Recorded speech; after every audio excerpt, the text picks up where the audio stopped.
Hi, the Mudbrooker here. This is my second attempt at making this video, and this is a video about making an electrolysis tank with stainless steel electrodes in it.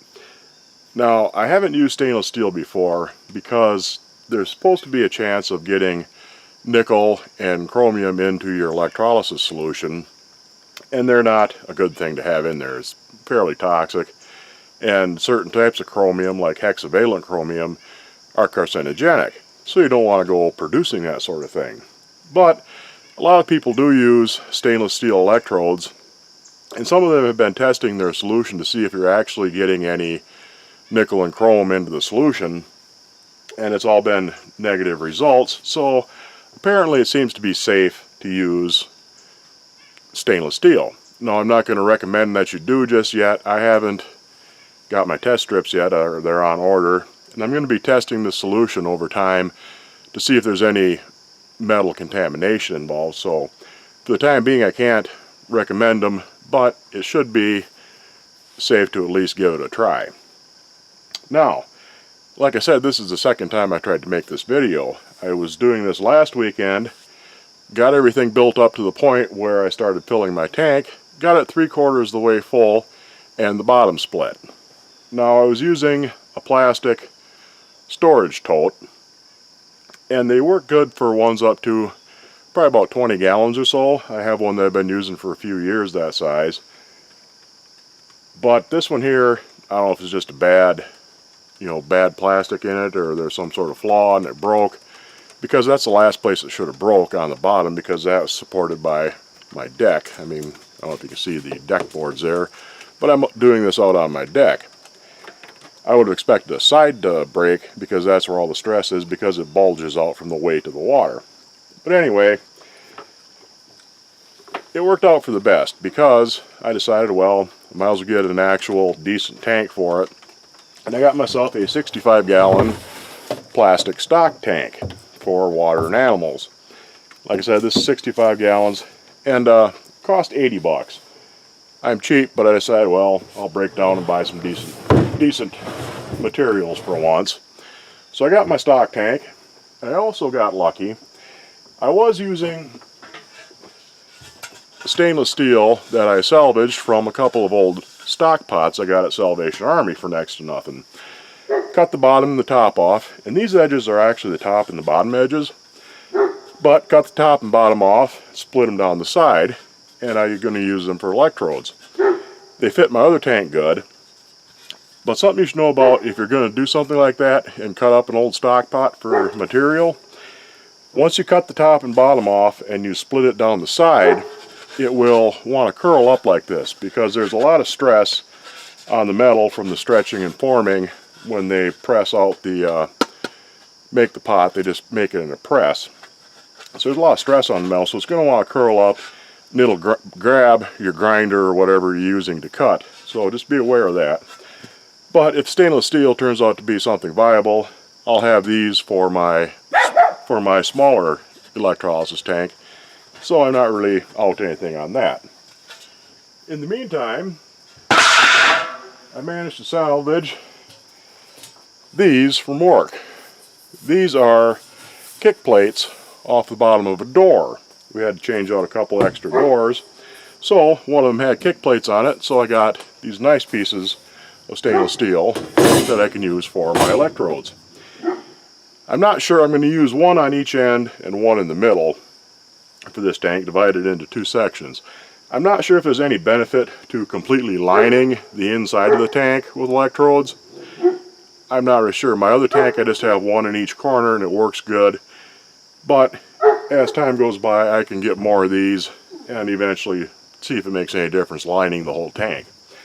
But anyway, what I did, now I was going to show actually building a lot of the little pieces and parts for this, and I did that in my other video, and of course that didn't work, but I still have the parts left, so I'm going to kind of skip some of the actual fabrication and just show you what I did. I just drilled out one of these holes, put a stainless steel nut and bolt through it with a wing nut so I can attach the wire to my electrode. I'll set that one in there, grab my other one, See, and I want that with the wing nut facing out. Set that in there. Set this one here, and I'm going to clamp it to the side of the tank. That's also something I'll probably change later. There's plenty enough material here that if this turns out to be viable, like I've been saying, I can simply bend the top of this over and make a hook out of it so that it just hangs on the side of the tank. Because the only clamps I have that'll fit are these little bar clamps, and they're kind of in the way. So you just put that on there, and this will probably fight me every inch of the way. It's actually cooperating. And just clamp it on so that it's held on there. And I'm going to have these about 2 inches off the bottom of my tank. Alright, that's holding good. I'll run over and get the other one, and I'll be ready to put some water in too while I'm over there.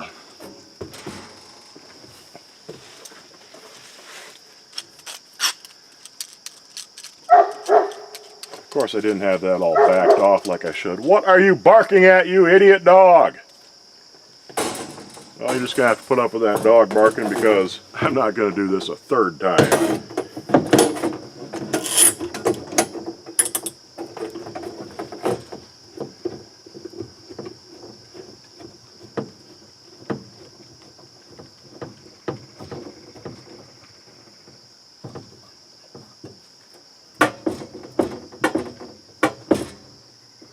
There. And that's all there is to attaching your electrodes to the side of your tank. Now, like I said, this is a 65-gallon tank, but I'm going to put 50 gallons of water in it and see where that gets us.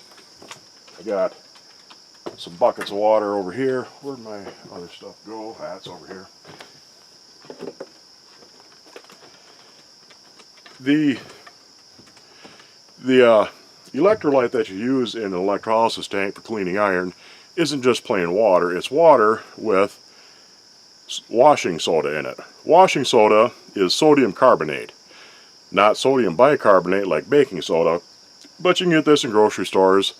It's by the laundry products. It costs about $4.50, $5 a box, and a box will last you a pretty good while because you can use this solution for a long time. With the washing soda, it works best if you dissolve it in hot water first. So I have a bucket of hot water and all the washing soda for 50 gallons worth of water.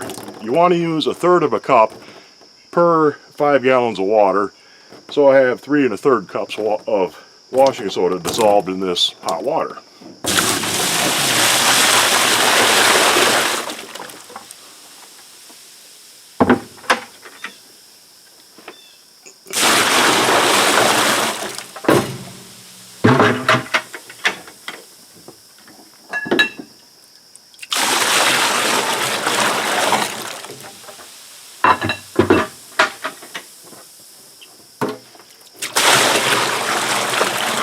There's 20 gallons. I only have 4 buckets, so I'll have to refill them a couple of times, and I'll be back once I got my water in. 50 gallons of water wasn't quite enough, so I ended up adding 60 and another 2/3 cup of washing soda. You'll notice that right now the solution is kind of cloudy. That'll eventually all settle out. There's some iron in my water, that'll settle out too, any other impurities, and as you use the tank, there'll be a certain amount of iron that's shed from the things that you're cleaning, and that'll all end up as sediment in the bottom of the tank, but the solution will be fairly clear. Now comes the point where we wire this up. I've already got this piece here kind of permanently wired. Those are the bottoms out of the 2 stock pots I used, and I've connected a wire to them. And since I already had this built up, I didn't want to take it all the way apart for the video. But this is going to be a divider in my tank so that I can put a pan on either side of this and clean them at the same time. Now for wire, you're going to want something fairly heavy. This is 8-gauge wire that I salvaged at work. You want to use something fairly heavy, 8, 10, even 6-gauge wire, which is heavier than 8 because the gauge numbers count down. The smaller the number, the bigger the wire. But you want to use a fairly heavy wire for this. And I've put ring connectors on the end so I can slide them over the bolts, tighten down the wing nut. Also, where these 3 wires, there's 1 wire going to each of these electrodes and 1 to the center, where they all come together, that's a ground rod clamp. I put that on there so that they all connect together, and so that I'll have something that I can get a hold of with the clamp from my battery charger to make contact with that and complete the circuit. So I'll just quick put these here on. That one in the middle is already connected, and we get on to our next bit.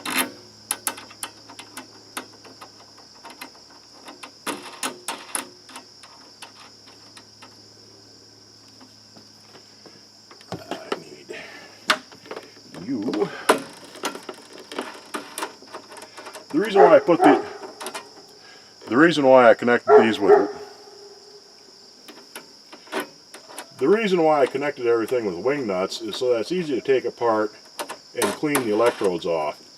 Even if they don't get rusty like they would if I was using regular steel electrodes, they're still probably going to get some buildup on them that needs to be wiped off or scrubbed off occasionally. I'm not really sure. We'll see how it goes.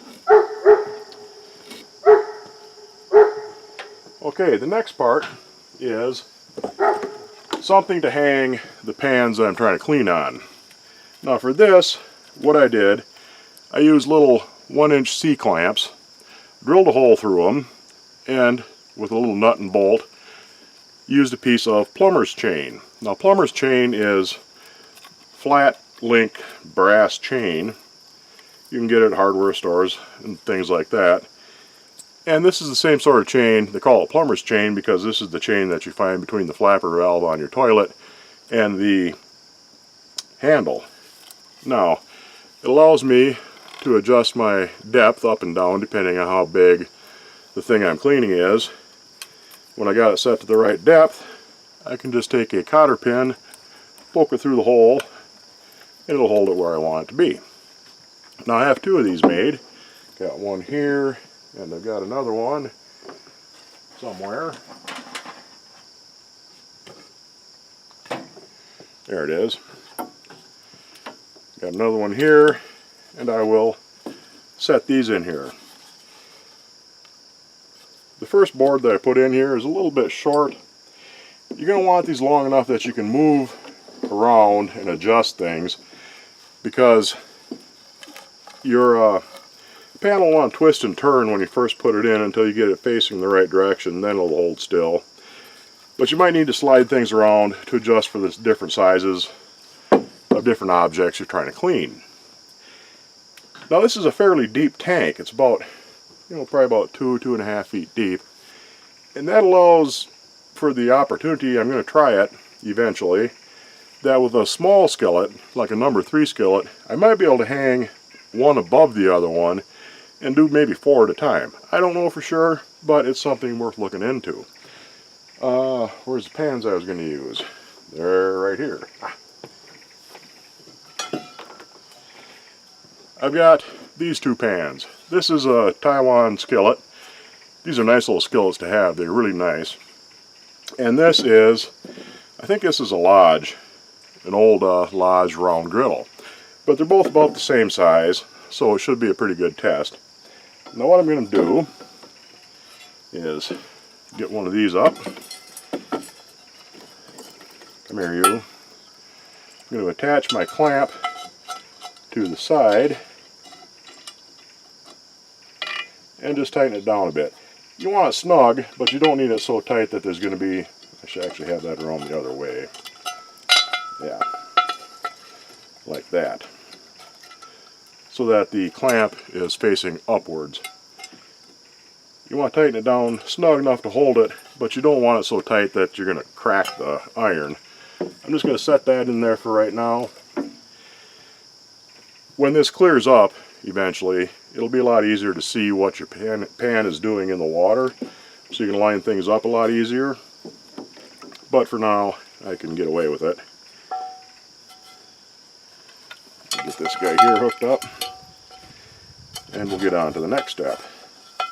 With a skillet, I usually hook it so that it's next to one of the pores, but get on the camera here. I usually hook it up so the clamp is next to one of the pour spouts. That way the handle is facing the side.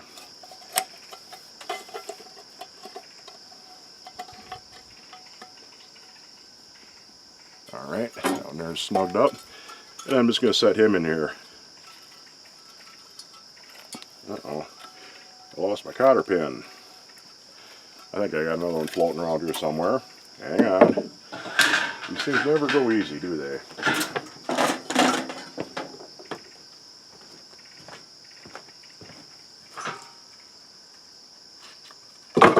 Yep, I do have one. But I can get back on this side of the camera and hopefully stay in camera a little better. How much chain you need is going to depend on how deep your tank is. You know, anywhere from, I usually use about a foot. It's a pretty good size to use because that gives you a lot of slack and you can move things around. There's my cotter pin in there. And I'm just going to set him down in there for right now. Well, actually what I'm ready to do is see exactly how these are hanging in there. You don't want, get that out of the way, you don't want the thing you're trying to clean to be touching any of your electrodes. And hanging like this, you don't want that. You want it so it's hanging like this. So what I'll have to do is turn my chain a bit, let it spin around. And you take a little bit of time to get it to where it's hanging right and hanging straight. But that should be good. And my depth is good. You don't need it all the way to the bottom. You don't want it all the way to the bottom. Just so it's submerged by an inch or two at least. So this should be okay. Now the extra chain, I usually take that and I wrap it around the cotter pin a couple of times. So I got a good sized gob of chain that I can get hold of with my clamp from the battery charger and run the current through it. I'll do this other side quick, get him all lined up, and I'll have to raise that one up a little bit. And then we'll talk about battery chargers. Okay, that's ready to go. I've got a couple of battery charger clips with a tail of wire on them. And I'll simply attach these to my chain, making sure I get decent contact on both of them. And we're ready to hook up the battery charger. Now, what I've got for a charger, get my camera whipped around here. Now so you can see it. I'm kind of tipping it back. This is a garage charger. It puts out 40 amps continuous on a manual charge. 100 amp boost on 6 volt, 10 amp fast charge, or a 200 amp boost on 12 volt. Now the voltage isn't terribly important. What you're worried about is the amps. This puts out 40 amps, which is a pretty good amount. But a smaller charger will usually put out about 10 amps, and that's plenty enough for cleaning. Although it'll take a little bit longer than a 40 amp charger would. The big thing is something called current density. It's how many amps of electricity per unit of area that you're trying to clean. So if you have a small pan and a high amp output, it'll clean a lot faster because there's a lot of amps for a small area. With 2 pans like this, it's a lot bigger area, but 40 amps is still a pretty good amount of power. What you want to do now is connect the negative side. This is the negative lead off my charger. You want to connect the negative lead to the object that you're trying to clean. And I'll simply take my clamp on these 2 wires and it'll hook that up. And are these guys going to stay clipped good? Yeah, those are doing good. Take the positive lead, come around this side. You take your positive lead, connect that to your Connect that to your electrodes, like that. Get that out of the way.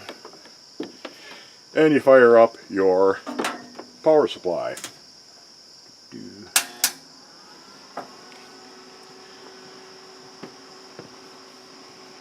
Ooh, that turned on me.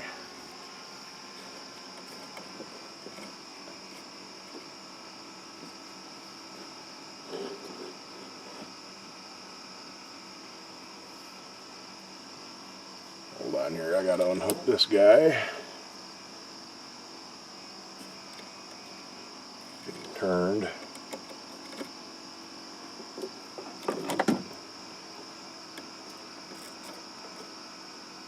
we go. This is causing me problems.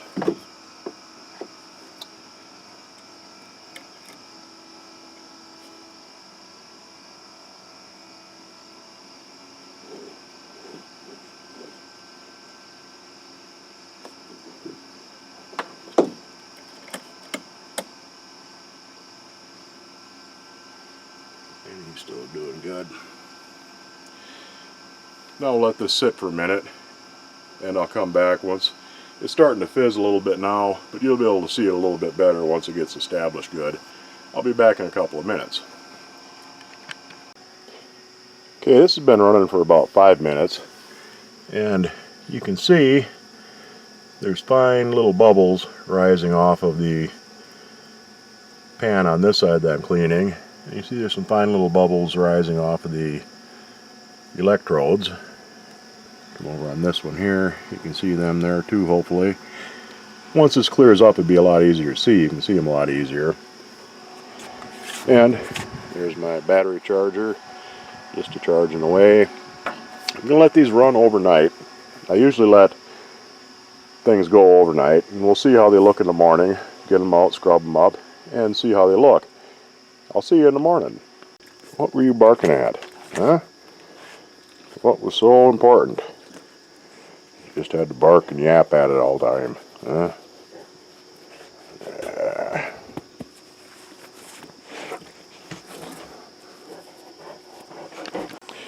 Here we are the next morning, and you can see much better how those fizz and bubble away.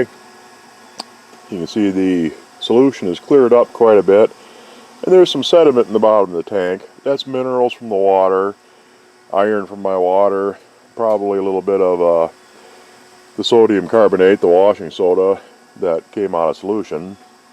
You'll also notice that those pans aren't quite underwater anymore, and there's an obvious line on my tank. That's because I did something stupid and forgot to tighten down the drain plug, and it dripped overnight. So I'll have to top this off. But things are working pretty well otherwise. Let me shut off my charger, and we'll pull these out and have a look at them. I'll probably have to put them back in because I'm sure there'll be a line where the water ended. But I'll take them in, scrub them off, and see what we got. You can see there's still some rust on the surface, but that might be loose. It probably is. And we'll see what they look like after I give them a little scrubbing. Down there looks pretty nice. You can see there's still some rust on there. A lot of that rust has turned black, which is good, and that should scrub right off. But I'll clean these up, and I'll be back and I'll wrap this video up. Okay, I gave these a quick scrub. This little griddle is ready to season. Came out real nice, and you can probably see there's some factory machining swirly marks on there, and that came out real nice and clean, so that one's good to go. The Taiwanese skillet, trying to switch these around one-handed, I'm probably going to put back in. You can see there's a little bit of just flash rust on the surface from when I washed it, but along the inside edge there, you can see there's a little bit of deeper, heavier rust yet. So I'll hit this up again, throw them back in the tank for another 6-7 hours or so, should probably do it, and that'll come clean. I like these little Taiwan pans like this. You know, I got one that's just my favorite pan, really. It fries up beautifully, and they're dirt cheap, and you can find them around. But once I get this cleaned up, I'll season that one too. But of course, the main reason why I was trying the stainless steel electrodes is to see if they stay cleaner than regular steel ones. So I'll pull this guy out and lay him down and see what we got. You see along the edge there's a little bit of discoloration, but that just wipes right off, which is good. A little bit on the surface, mostly around the edges there's a little bit. Now if these were plain steel electrodes, they would be pretty rusty, and if I used them another couple of times I would have to take them out and grind them clean. So the stainless definitely looks like an improvement over the other ones. Now, a word about battery chargers. You have to have a manual battery charger that puts out continuous current. This is a shop type, garage charger. It's on wheels. A little wheel there. It's on wheels. Brand new. These cost probably $200 to $250 depending on where you get them. And some are strictly automatic, some are manual and automatic, and this one is just a plain manual one. This is a little bit older. I got this at a pawn shop pretty cheap. I think it was like 75 bucks. But I've seen brand new ones at Napa Auto Parts for about 190 bucks, and they had both manual and automatic settings. But a small, less expensive ordinary battery charger like that, that's a manual battery charger. It'll put out 10 amps continuously. They're a little bit harder to find nowadays because apparently California changed their rules to where you have to have an automatic battery charger. Automatic battery chargers work by sensing the load on the battery. As the battery charges, it puts less and less load on the charger, and once the battery is fully charged, it'll shut itself off. The problem with an electrolysis tank is it doesn't put a lot of load on the circuit, so the battery charger, an automatic one, will always think it's dealing with a almost fully charged battery, and it just won't put out very much power, if any. Try to find a smaller one like that. They are around. I've seen them at Harbor Freight, and now and then you see them in different places, especially like auto parts stores. But you'll have to do a little bit of hunting around to find one. And once you do, you're good to go. Pawn shops is a good place to look. You can find older used ones. As long as they work, and they're usually a good bit cheaper. These aren't terribly expensive anyway. They're about 40 bucks for a common one. I usually strip off my skillets before I put them in the electrolysis tank. I strip them with lye and get all the buildup and crud and grease off of them. But you don't really have to.